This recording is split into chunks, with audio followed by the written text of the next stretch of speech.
It is 7:30 p.m. on a humid Friday night in a sprawling asphalt desert just outside of King of Prussia, Pennsylvania.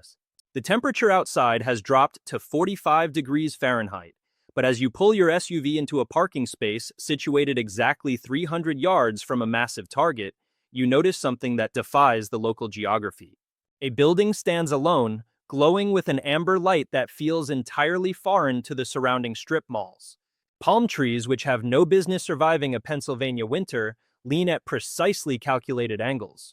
The sound of steel drums filters through the chilly air, competing with the distant hum of the Pennsylvania Turnpike. You are not at the beach, you are not in the Caribbean, you are standing in front of a Bahama Breeze. Most people walking through those heavy wooden doors believe they are entering a sanctuary of relaxation, a tropical escape from the grinding reality of a 9-to-5 corporate existence. They see the colorful rum drinks and the coconut shrimp and feel a sense of spontaneous joy. But is this actually a vacation, or is it a meticulously engineered laboratory designed to harvest the human desire for escape? You might think this is just a restaurant that sells overpriced pineapple salsa, but in reality, it is a masterclass in the industrialization of nostalgia. The paradox of Bahama Breeze lies in its very existence as a subsidiary of Darden Restaurants, a corporate behemoth that manages thousands of locations and generates over $10 billion in annual revenue. How can an island vibe, which is defined by its laid-back and unpredictable nature, be mass-produced and scaled across the continental United States? The answer is not found in the spirit of the islands, but in the cold and calculating logic of supply chain optimization.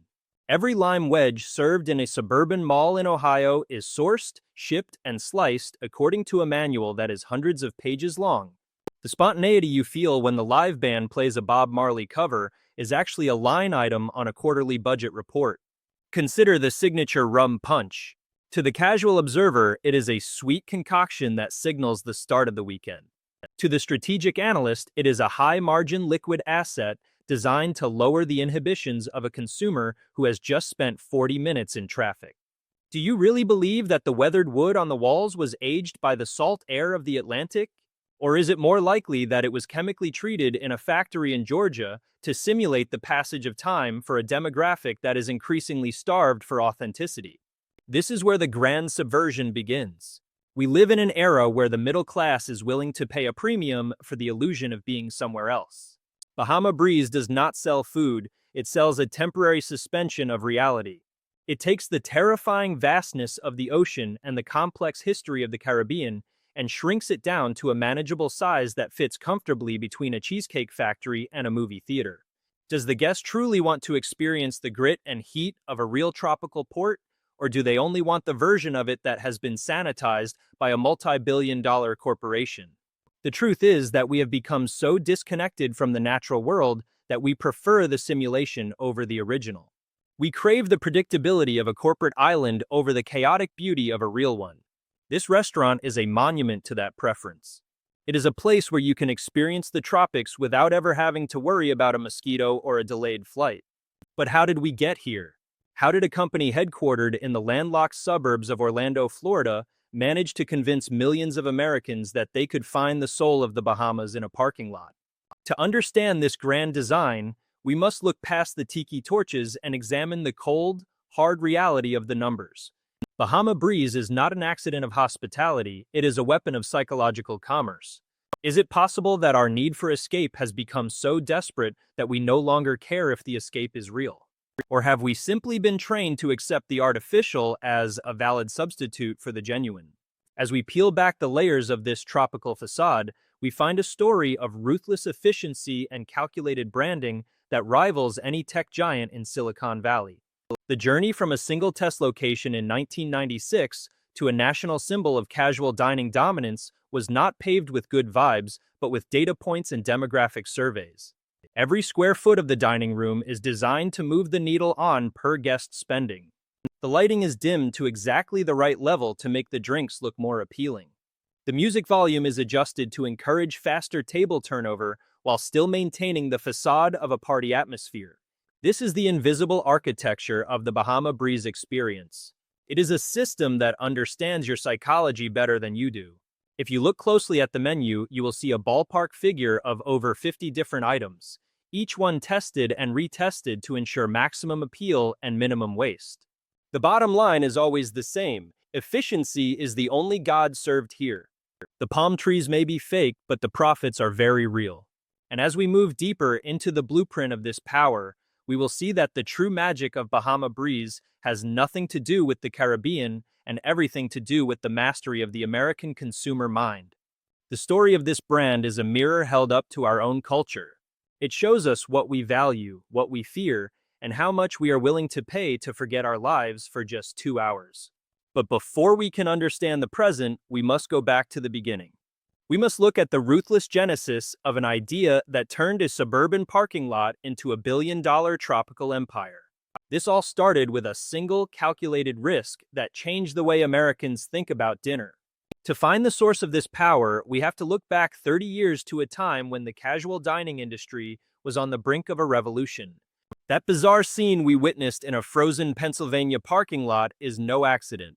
It is not the result of a lucky marketing campaign or a few clever menu items.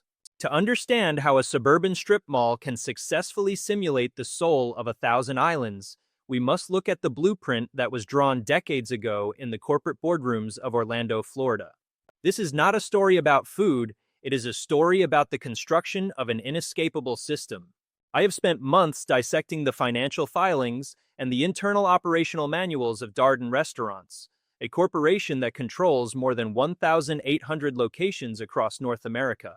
What I found was not a recipe for jerk chicken, but a calculated engineering of human desire.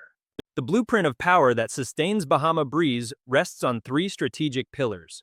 These are the structural supports that allow a multi-billion-dollar entity to pretend it has a heartbeat. The first pillar is what I call the atmospheric monopoly. Have you ever wondered why every Bahama Breeze feels exactly the same, whether you are in Las Vegas or Detroit? Is it because the Caribbean spirit is universal, or is it because every square inch of the environment is controlled by a central algorithm? The answer is the latter. The architecture of the building is designed to isolate the guest from the outside world. The high ceilings, the strategic placement of palm trees, and the precise calibration of the lighting are all part of a psychological moat. When you step through those doors, you are no longer in the United States. You are in a controlled territory where the corporation dictates the passage of time. This leads us to our first reversal. You might believe that the open patio and the live music are there to provide a sense of freedom. But what if I told you that this freedom is a carefully constructed cage? The music volume is set to a specific decibel level that prevents deep conversation but encourages the consumption of high-margin cocktails. Do you think the live band is playing those specific songs because they love the genre, or because data shows those particular rhythms increase the speed at which you chew your food? In this system, even your relaxation is a performance metric. The second pillar is the culinary assembly line. To the average guest, the menu looks like a collection of exotic flavors. To the strategist, it is a masterclass in vertical integration and logistical brute force.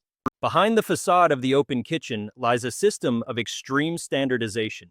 Every shrimp, every mango, and every ounce of rum is tracked through a global supply chain that moves with the precision of a military operation. Darden Restaurants uses its massive scale to crush the competition on cost. They can afford to ship fresh seafood thousands of miles to landlocked states because they have the capital to own the entire process. This is the logistic engine that allows them to maintain a margin that would make a Silicon Valley startup jealous. Consider the scale of this operation. If you were to take the annual revenue generated by Darden and stack it in $100 bills, it would form a tower higher than the Empire State Building 10 times over. Their cash reserves are enough to purchase every single coffee bean produced in Jamaica for the next 50 years. This is not a local restaurant. This is a global financial entity that happens to serve coconut shrimp. The third pillar is the principle of managed escapism. This is the psychological anchor that keeps the American consumer coming back. In a world where the average worker is drowning in emails and digital noise, the promise of island time is the ultimate product. But here is the second reversal. Is this an escape for the consumer, or is it a mechanism to ensure they never truly leave the corporate ecosystem? By providing a sanitized version of the tropics, Bahama Breeze ensures that the middle-class consumer never feels the need to seek out the messy, unpredictable reality of a real travel experience. Why deal with the humidity and the language barriers of the actual Bahamas when you can get the same feeling in a climate-controlled room in Ohio? This is the cynical reframe of their success. They did not win by being the best restaurant, they won by being the most efficient provider of a substitute for reality. They realized that the American consumer does not actually want the truth. They want a version of the truth that is consistent, safe, and priced at $19.99. Every decision made by the management is filtered through this lens of mechanical optimization. They are not looking for the best chef, they are looking for the most compliant system. Does the success of this blueprint mean that our culture has lost its way? Or does it simply prove that the corporation understands our needs better than we do? The power of Bahama Breeze is not found in the kitchen, but in the data centers that track every click and every dollar spent on their premises.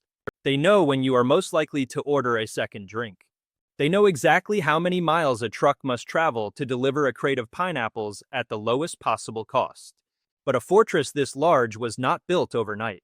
To see how these three pillars were first planted in the ground, we have to look back at the moment the first brick was laid. We must go back to a time when the casual dining market was a chaotic landscape of independent operators and failed experiments.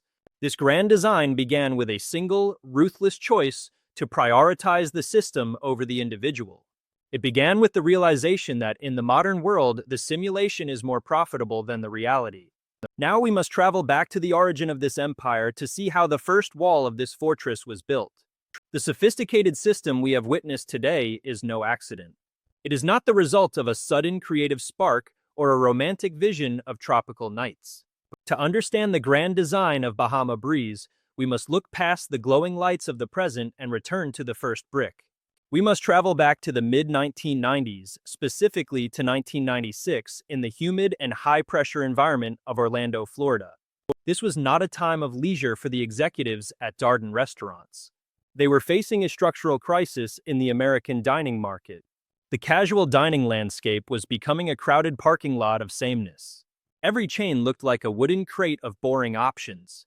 Red Lobster and Olive Garden were the aging titans, but the growth curves were flattening. The executives did not need a new menu. They needed a new reality. Consider the American suburb in 1996. It was an era of expansion but also of profound emotional scarcity. People were driving 50 miles through a landscape of gray concrete and identical retail boxes. The local deli or the family-owned diner was being swallowed by the efficiency of the big box revolution. There was a void in the soul of the middle class, a desperate hunger for something that felt foreign but remained safe. This is where the strategic genius of Darden intervened. They did not set out to discover the Caribbean. They set out to engineer a product that solved the equation of suburban boredom. This was the landscape of scarcity that birthed a monster. This brings us to our first reversal question. Do you truly believe that the founders of this brand were motivated by a deep love for the history and people of the Bahamas? The cold truth is that they were motivated by a data point. They saw that the average American consumer was willing to pay a premium of 20% more for an experience that felt like an escape from their own zip code. The genesis of Bahama Breeze was not a tribute to island life. It was a cold-blooded pivot to exploit a gap in the psychological market. They chose the Caribbean not because of its beauty, but because its imagery was the most cost-effective way to simulate luxury on a budget. In 1996, they opened the first test location. It was a laboratory disguised as a restaurant. Every movement of the staff and every reaction of the guest was recorded and analyzed. They were not looking for the soul of the islands. They were looking for the shortest distance between a customer entering the door and that same customer ordering a second high-margin cocktail. This early reliance on data is the modern echo we see in today's digital economy. Long before Silicon Valley used A/B testing to hook you on an app, Darden was using physical floor plans and menu engineering to hook you on a simulated vacation. The code they wrote in 1996 is the same code that dictates the movements of a server in a Bahama Breeze in 2024. Their early strategy was akin to the way a New York deli operates during a rush hour, but scaled to the size of a national empire. It was about moving the needle through absolute efficiency. They realized that if they could shave 10 seconds off the preparation of a coconut shrimp, they could increase the annual throughput of a single location by hundreds of thousands of dollars. When you multiply that by a national footprint, You are looking at a ballpark figure of tens of millions in pure operational alpha. This was bootstrapping on a corporate scale. They used the massive cash flow from their existing brands to fund a disruptive innovation that would eventually suffocate the independent Caribbean restaurants that actually had skin in the game. Is it possible that this brand is a genuine celebration of diversity and global flavors? Or is it more likely that it is a strategic colonization of the imagination? The bottom line is that Darden took the complex and often painful history of the Caribbean and distilled it into a safe, consumable liquid for a demographic that had never left their home state. They stripped away the humidity, the politics, and the unpredictability. They replaced the truth with a system.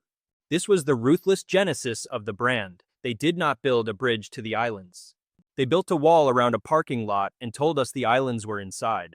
The genetic evolution of this brand is a masterclass in how a small choice can become a global constraint. In the early days, they made a decision to prioritize the supply chain over the kitchen. They decided that every ingredient must be able to travel 2,000 miles without losing its structural integrity. This meant that the taste was no longer the primary variable. The primary variable was durability. This choice from 30 years ago is why your meal in a suburban mall today tastes exactly like a meal in a different mall 3 states away. It is a triumph of engineering over art. It is the victory of the system over the human element. As they expanded, they moved with the precision of a military campaign. They did not just open restaurants. They occupied territories. They used their massive capital to buy up the best real estate in high traffic zones, ensuring that no independent competitor could breathe. This was not a fair fight. It was a strategic bloodbath disguised as a grand opening. They were not just selling food, they were selling a way to forget the gray reality of the American work week for exactly 90 minutes. The seeds were planted in that Orlando office 30 years ago. The DNA of the brand was written in a language of spreadsheets and logistics manuals. It was a design meant to scale until it covered the entire continent. And now, that genetic code has evolved. It has manifested into a colossal entity of steel and fiber optics that surrounds us. The seeds have grown into a massive neural network that covers the globe and begins to control our daily lives. The machine is now perfect. It is time to look inside and see exactly how this engine of domination functions. Those small choices from the past have now manifested into a colossal entity of steel and fiber optics. The seeds of efficiency planted in a dusty Orlando office 30 years ago have grown into a massive neural network that covers the North American continent and dictates our daily habits. We must understand that Bahama Breeze is no longer just a place to eat. It is a physical manifestation of an algorithm that has mastered the art of human predictability. The machine is now perfect, and it functions with a cold precision that would make a military general envious.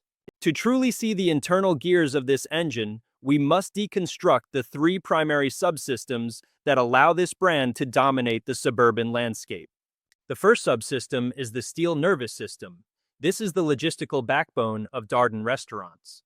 While you sit in a padded booth in a suburb of Pittsburgh, the system is managing a flow of perishable goods across thousands of miles. This is a masterclass in vertical integration and logistical brute force. How is it possible that a restaurant in the middle of a landlocked state can serve a fresh mango salsa that tastes identical to one served in a coastal city? Is it because of the magic of the islands, or is it because Darden has engineered a supply chain that moves with zero marginal cost in its efficiency?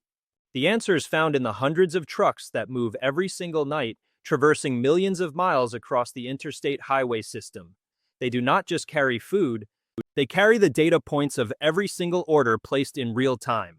Consider the scale. Darden manages a ballpark figure of over $1 billion in food and beverage costs every single year. Their purchasing power is so immense that they can move the needle on global commodity prices with a single corporate memo. When Bahama Breeze decides to feature a specific type of shrimp, the market for that shrimp in the Gulf of Mexico shifts. They do not just participate in the market, they are the market. This is the first reversal question we must face. Is this a kitchen designed to feed a community, or is it a fulfillment center designed to process biological units as quickly as possible? The truth is that the kitchen at a Bahama Breeze is closer to a microchip factory than a traditional bistro. Everything is measured in seconds and grams. There is no room for the unpredictability of a chef's intuition. There is only the ruthless execution of the protocol. The second subsystem is the sensory algorithm. This is the psychological moat that we discussed in the blueprint of power, but now we see its technical implementation. Every Bahama Breeze is designed using a specific sensory palette that is tested in corporate labs. The volume of the music is not chosen by the local manager.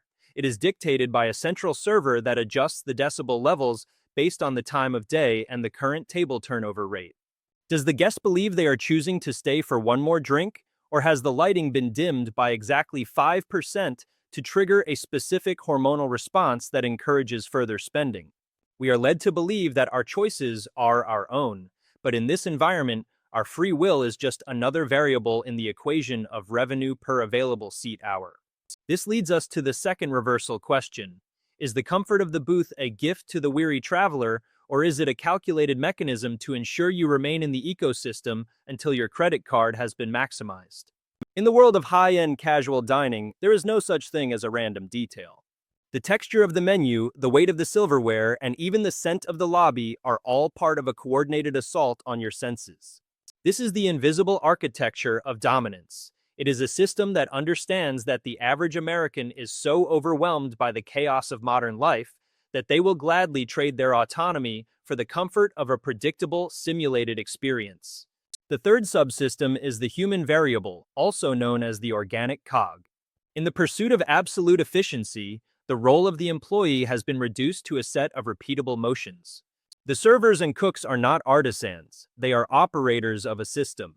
Darden has perfected the art of ultra-standardization, where a worker can be trained in 48 hours to perform their duties with robotic consistency.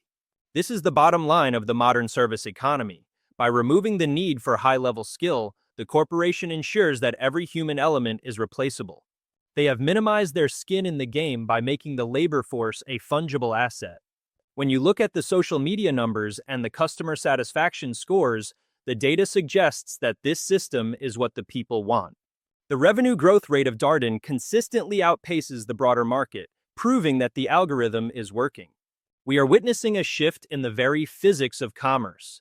In the past, a restaurant was a reflection of its owner and its location. Today, a restaurant is a node in a global network.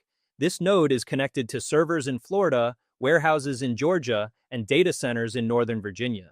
The distance between the producer and the consumer has been collapsed by the power of the machine. But this level of domination does not come without a price.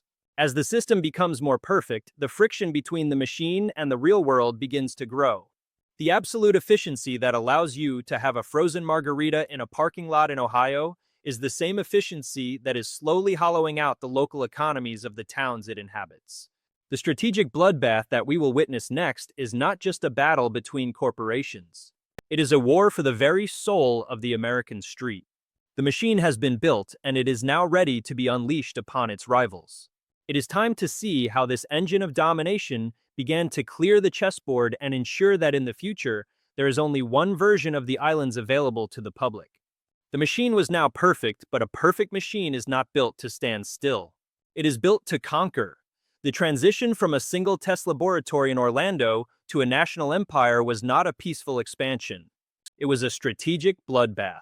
As the calendar turned to the early 2000s, the American casual dining market resembled a chaotic medieval map, filled with independent lords and small family-owned fiefdoms. These local Caribbean restaurants had the flavor, they had the culture, and they had the soul. But they did not have the blueprint of power. Darden Restaurants looked at this landscape not as a collection of competitors to be respected, but as a series of obstacles to be dismantled. This was a war of cold capital against warm hospitality, and the outcome was decided before the first shot was even fired. To understand the scale of this conquest, we must look at the fog of war that blinded the rivals of Bahama Breeze. In the late 1990s, established players like the Cheesecake Factory or Outback Steakhouse were looking at old maps. They believed that success in the suburbs was about having a large menu or a catchy theme. They were busy fighting each other for the same prime real estate near the local mall. Meanwhile, Bahama Breeze was using a different level of intelligence. They were not just looking for foot traffic, they were looking for the total domination of the psychological category of escape. While the independent mom and pop restaurants were worried about the cost of a crate of limes next week, the strategist at Darden was already securing the rights to entire harvests in Central America. This brings us to our first reversal question. Was the disappearance of thousands of independent Caribbean restaurants across the United States a natural result of the free market, or was it a calculated execution carried out by a corporate entity? You might think that customers simply preferred the consistent taste of a corporate chain.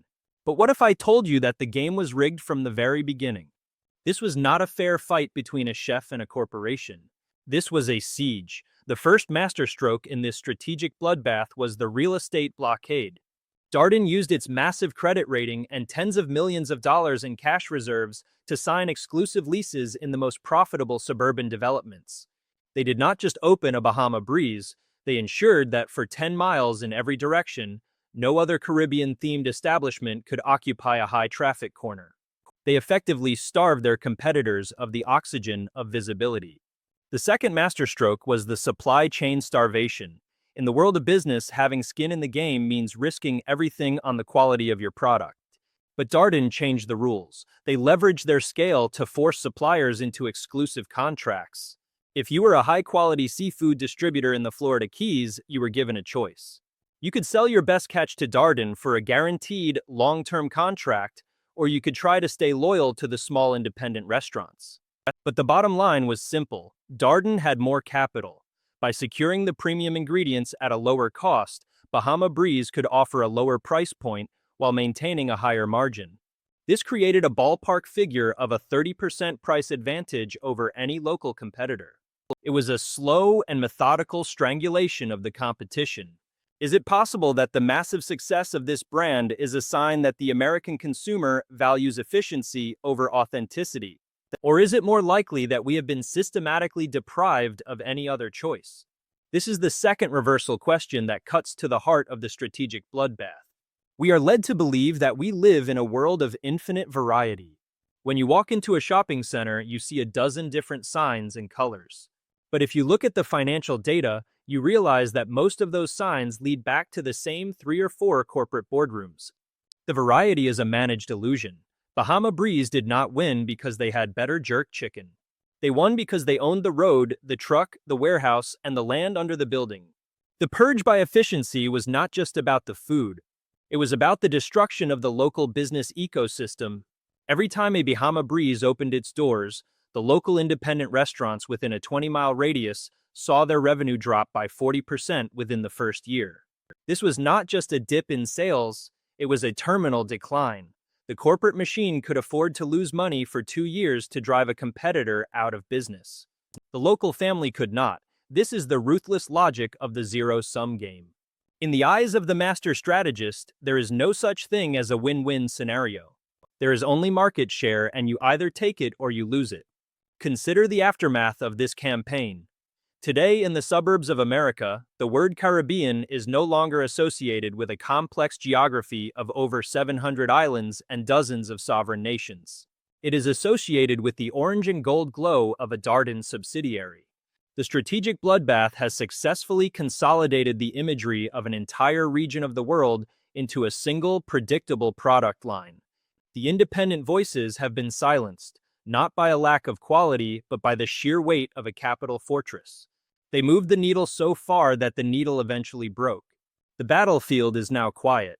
The competition has been cleared and the monopoly of the imagination is complete. But as we survey the wreckage of the independent market, we must ask ourselves a deeper question. What did we lose in exchange for this 90-minute tropical simulation? The efficiency of the machine has provided us with a cheap and consistent escape, but it has also left us with a structural debt that we are only now beginning to understand.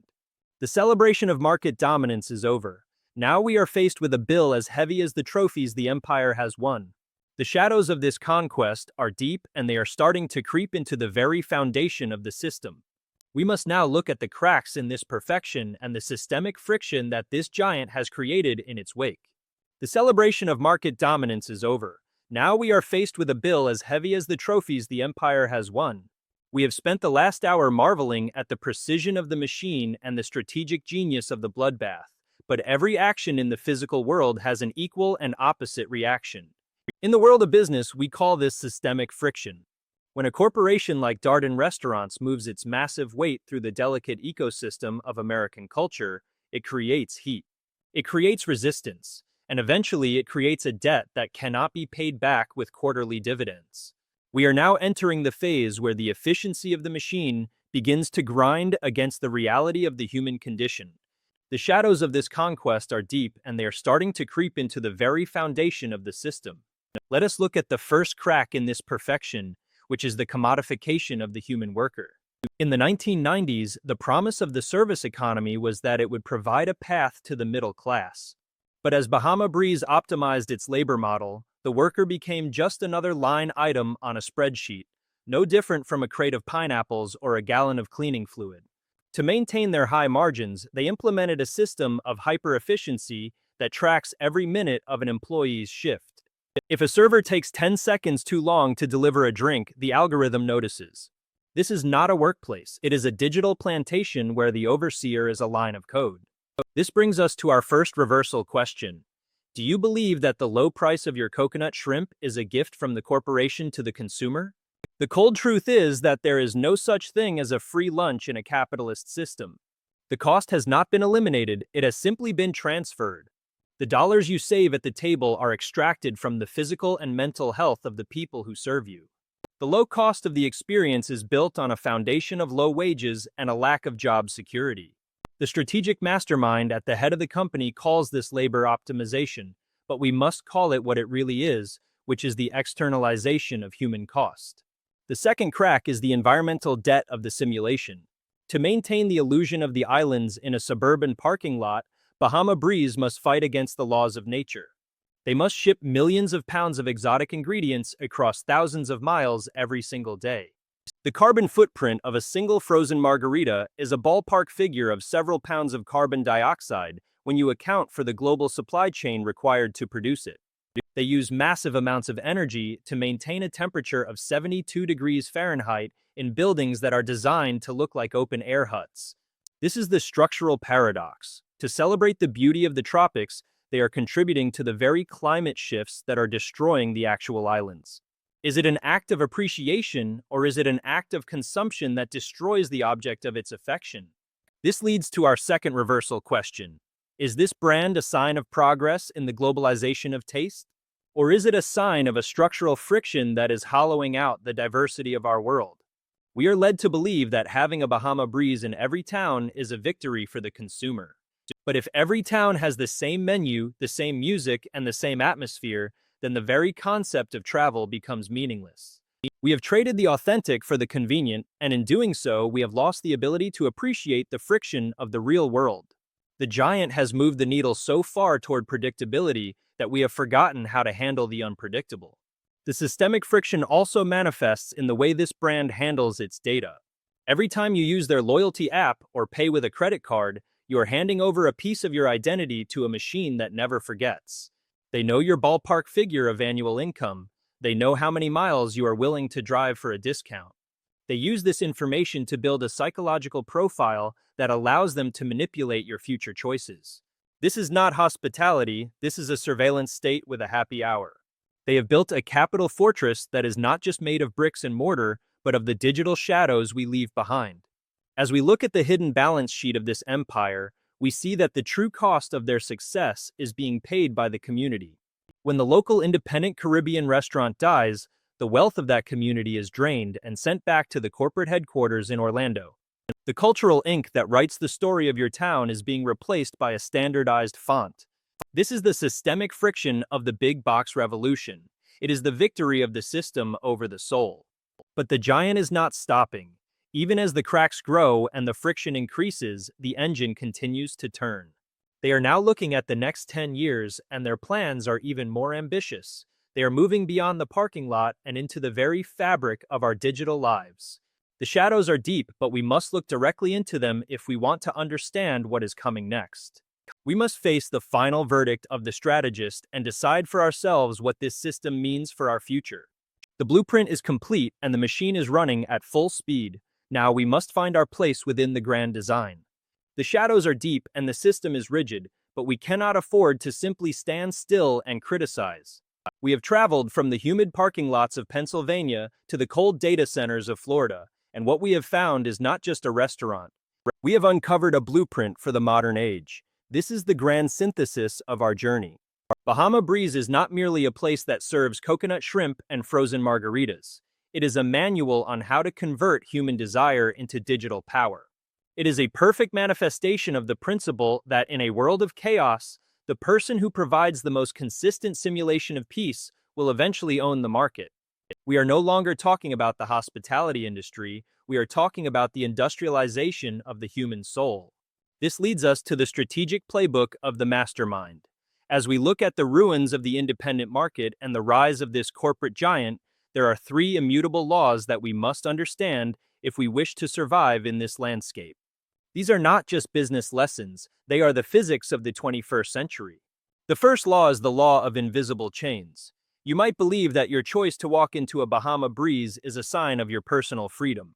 But the strategist understands that true power lies in making the walls of the cage so comfortable that the prisoner never wants to leave. By providing a sanitized, predictable, and climate-controlled version of the tropics, Darden Restaurants has built a psychological fence around the American middle class. They have realized that the modern consumer values safety over truth. If you want to build a billion-dollar empire, do not give the people what they need. Give them an escape from the consequences of their own choices. The bottom line is that the most profitable product in the world is the illusion of being somewhere else. The second law is the principle of ruthless consistency. In the strategic bloodbath of the last 30 years, the independent restaurants failed because they were too human. They had good days and bad days. They had changing menus and unpredictable service. The corporate machine understood that the American mind is terrified of the unknown. By ensuring that a meal in a suburban mall in Ohio tastes exactly the same as a meal in a strip mall in Nevada, Bahama Breeze has eliminated the risk of disappointment. But in doing so, they have also eliminated the possibility of wonder. To win in this system, you must be willing to sacrifice the peak of excellence for the plateau of reliability. The strategist knows that 1,000 average experiences are more valuable than one great one because the average can be scaled while greatness cannot. The third law is the mandate of captured data. We are living through the point of no return in the history of commerce. This brand has shown us that the food on the plate is just a Trojan horse for the information in your pocket. Every time you interact with this system, you are providing the fuel for its next expansion. They are not just tracking what you eat, they are tracking how you feel, where you go, and how much you are willing to pay to forget your life for 90 minutes. This is a zero-sum game. Every piece of information they gain about you is a piece of autonomy you lose. If you want to thrive in this new world, you must realize that you are not the customer, you are the data set. Now we must look toward the horizon. Where will this giant be in 10 years? The projection is clear. They will not stop at the edges of the parking lot. We are moving toward a future where the simulation will follow you home. Imagine a world where your smart refrigerator, connected to the Darden neural network, suggests a Bahama Breeze delivery because it sensed your stress levels rising through your biometric watch. Imagine a world where the virtual reality in your living room allows you to sit on a simulated beach in the Bahamas while you eat a meal delivered by an autonomous drone. From the cornfields of Iowa to the skyscrapers of Manhattan, the empire of managed escapism will become the primary architecture of our emotional lives. They are not just building restaurants, they are building a layer of reality that sits on top of our own. So we return to the final question: is this a gift or a curse? Are we the beneficiaries of a system that provides us with affordable joy, or are we the victims of a structural friction that is hollowing out our humanity? We have built a world that is so exhausting and so gray that we feel the need to pay a corporation $19.99 to remember what it feels like to be alive. We celebrate the efficiency of the machine while we mourn the loss of the authentic. We have skin in the game because our very culture is at stake. Can we ever reject their design? Or have we already become so integrated into the blueprint that the idea of a real, messy, unpredictable island is too terrifying to contemplate? We like to think of ourselves as the masters of our own destiny, but as we sit under the amber glow of a fake tiki torch, sipping a high-margin rum punch, we must wonder if we are the guests or the inventory. The machine is running, the lights are low, the music is at exactly the right decibel level to keep you from thinking too deeply. But now you know the truth behind the logo.